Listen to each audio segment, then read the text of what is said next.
Hi there, Tanya Weber Yates here, founder of Women's Defensive Solutions, and I'm also the South Houston chapter facilitator for A Girl and a Gun Women's Shooting League. Now all this month we are talking about adaptability, aka just roll with it. Alright, so I'm reading right from the Girl and a Gun Shooting Journal, and if you don't have that yet, don't worry. Just go to girlandagun.org and find the chapter that's closest to you. Go ahead and sign up, and that will give you immediate access to this journal. So let's get started. Let's say you've been working all week and you're finally getting to go to the range. Whoop whoop. So what do? You grab all your gear, you put it in your range bag, you get dressed. Foundationally, you're going to put on your tennis shoes because you want to have good traction, right, on the range. You maybe wear jeans or some kind of pants. And then you're going to put on a t-shirt with a high collar, like a high neck, right, so you don't get hot brass in the shirt. You're going to grab your proper ear protection, right? You're going to put that in. Proper eye protection, okay? You're going to put that in. Awesome. You look like a range-safe shooter, and as a responsible gun owner, that's what we're trying to create each and every time we go to the range to practice, right? But let's say you're running errands and you happen to be in the parking lot of the grocery store. Are you going to have ear protection if a fight breaks out? Are you going to have your proper eye protection? Probably not. In fact, you may be in flip-flops or high heels. This is where adaptability in your training really comes into play. Okay, so I'm diving right into the journal here, and number one is, do you normally wear prescription glasses or contacts? If so, occasionally try training without them, because in a fight, they might be knocked off. In the middle of the night, if you have an intruder, your contacts might be in the bathroom. Are you going to be able to defend yourself and that of your families without your prescription glasses? Okay, so train without them occasionally.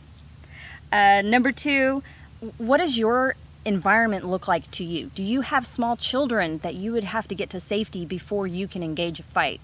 Do you have an elderly parent that might be in a wheelchair or on a walker that you would have to get to safety?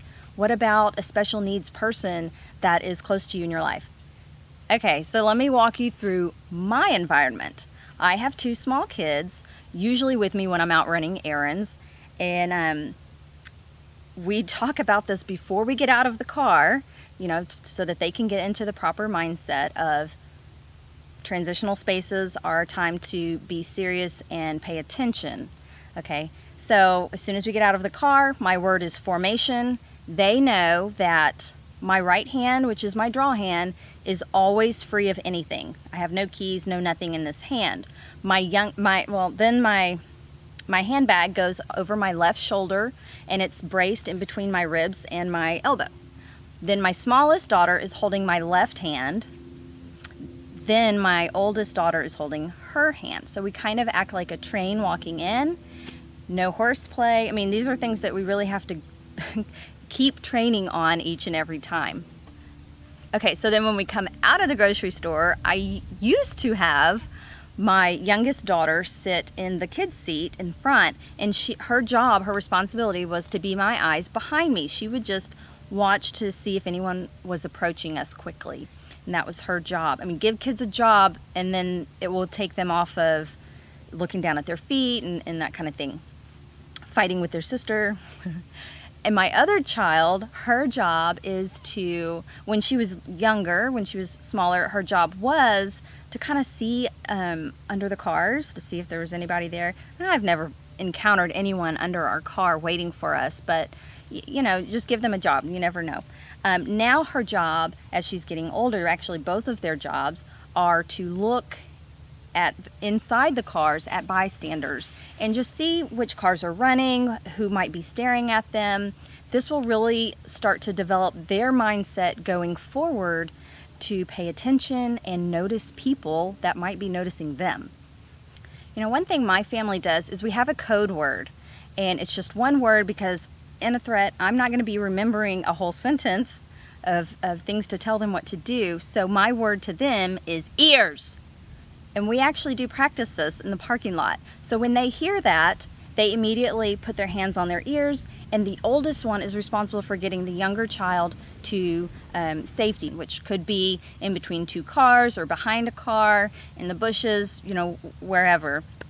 And we talk about that too as we walk out to our car. So what does your situation look like for you? Just make sure that you're incorporating your family members or those that are with you regularly into your emergency plan. Next on the list, strong hand, weak hand only. Do you practice shooting one-handed when you go to the range? You should be practicing this because you might not always have access to both of your hands. You might have to, you might be holding a child or, you know, pushing your elderly parents to safety while you're drawing and shooting. So practice that when you're on the range. Again, we're talking about adaptability this month. We're getting out of our comfort zone. Up next is, have you ever fired your gun from the inside of a car? You might need to know how to do that. If you are a Girl and a Gun member, you may have done that at the National Shooting Conference. If not, go ahead and sign up for that National Shooting Conference so that you can get the opportunity to know what that's like. Because FYI, it's awesome. All right, next is your clothing. So if you wear heels in dresses or skirts a lot, then occasionally you might want to go to the range dressed in your everyday attire. And if you're shooting in heels, I highly recommend that you shoot live fire, just so that you'll get to experience that balance. Okay, let's talk about jewelry for a second. Do you wear long necklaces? If so, how do you get that out of the way so that you can draw your firearm? For me personally, I like to wear the flashbang a lot. So flashbang is literally flash the person, then roll the gun out and bang. So I know that when I'm wearing the flashbang, I need to have very short necklaces because I don't want to get in the way of that action. My draw hand. I never have jewelry on my draw hand, not ever. So I love jewelry, and it's a hard thing for me to do, but it's more important for me to save my own life, not get tangled up inside my jewelry when I'm trying to do that, right?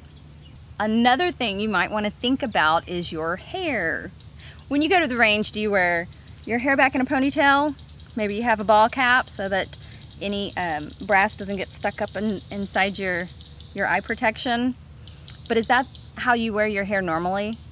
So you want to practice occasionally how you normally wear your hair. And occasionally, if you're always practicing inside, you want to go find an outdoor range that you can practice these things at. So it's really important to start thinking about some of these things. And when you go to the range, I really encourage you this month to get out of your comfort zone and start working on some adaptability.